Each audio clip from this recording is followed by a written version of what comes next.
What's up guys, it's Bucky. Welcome to your 16th Java tutorial, and in this tutorial I'm going to be teaching you guys how to use multiple methods and also something called instance variables when working with classes. So let's go ahead and open up our Tune class and clear anything out if you have anything in there. And let's go ahead, and the first thing I want to do is make a new variable called private string and just put girl name, because we're going to be making a program in this tutorial to output the name of our first girlfriend. So the first thing you probably notice is instead of public I put private, and this is because when you're working with classes, right now we have two types of variables, public and private. Public variables, any class can use that variable, but when you use a private variable, only the methods inside this class can use it. So the methods that we're about to build can manipulate and change and also access this variable. If we were in another class like this one over here, it couldn't use this variable in this class. So private means private inside this class. Only the methods can use it inside this class. So let's go ahead and make some methods. The first method I want to make is public void set name. And what this is going to do is set the name of whatever we put into it into the variable girl name. So of course we need a parameter string name. So now we have two variables, name and girl name. So let's go ahead and add some instruction for this method. We're going to put girl name is equal to name, and that's all we need for this method. And what this is going to do is this: whenever we use this method in our main program, whatever we put in for the argument for this method, all it's going to do is make sure girl name is equal to name. So it's pretty much just putting girl name equal to whatever you typed in. Next, let's go ahead and make a method to access that. So let's go ahead and put public string, and this is the return type. Let me show you guys in a second. Again, we know public means access anywhere. The second thing after this is return type. And whatever your method does, it may or may not return something. This method is going to return a string, so that's why we need to put string. And if your method returns nothing, go ahead and put void.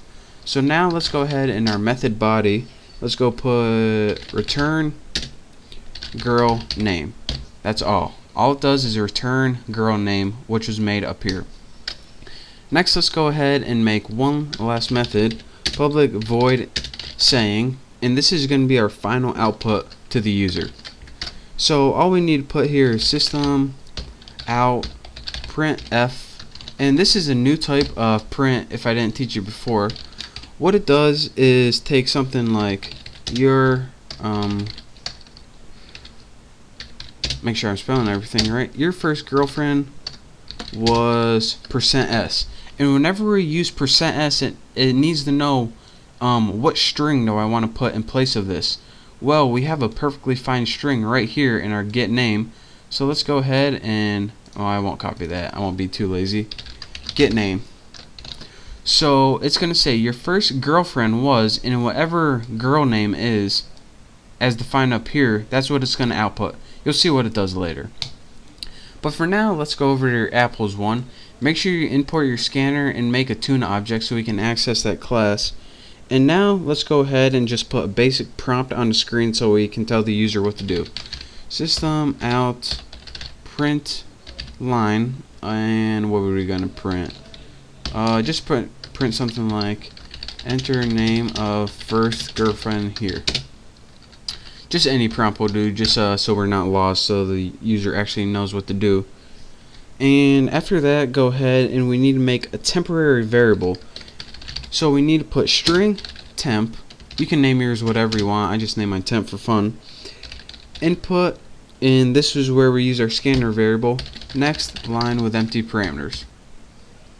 And again, whatever the user types in as their answer, it's going to be stored in the variable temp. So that's what this line does. This is just a prompt. This takes whatever they enter and stores it in the variable temp right there. Next, we need to do something with this. So let's go ahead and use our tuna object, and we need that to access set name. And of course, the parameters for this is going to be that temporary variable temp. So what it's going to do is take the name that they entered and set it equal to girl name right here. It's going to take it, which is name, set it equal to girl name. Now we need to do one last thing. Now that we got that name equal to girl name, all we need to do is do tuna object dot saying with empty parameters. And what this does is use the tuna object saying. What is this, you may ask? The saying just outputs on the screen your first girlfriend was, and it's going to be whatever they typed in for the name. So let's go ahead and run this, see if I got any errors. And I don't, so let's go ahead and enter the name of your first girlfriend. Mine was Kelsey. Go ahead and press enter, and it says your first GF was Kelsey, stands for girlfriend. She was a babe. So let me tell you guys what this does one last time. Import scanner, we know what all this stuff does. Enter your name. What this does is allow us to enter a name, and it's going to store it in that variable called temp. And what the next line does right here is say, alright, in your class tuna, take that variable temp and use it in the set name method. So now it takes that variable named temp, which was Kelsey, and stores it as girl name. So now girl name equals Kelsey. So it says, alright, now what? Well, next I want you to just use the saying method in the class tuna.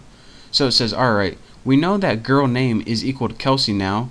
So now we can use that saying, what you told us to do right here, and just your first girlfriend was Kelsey. And again, if you don't know what printf does, then check out my C tutorials and I go over this. This is the common print function in the language C. Also, you can use it in Java, but this is just another way to print, so don't let it confuse you.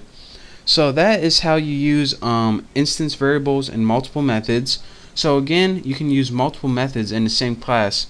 And don't forget, whenever you have a variable that's outside a method, again, it's outside of these, but it's inside this entire class, it's called an instance variable. So that's where I get that name from.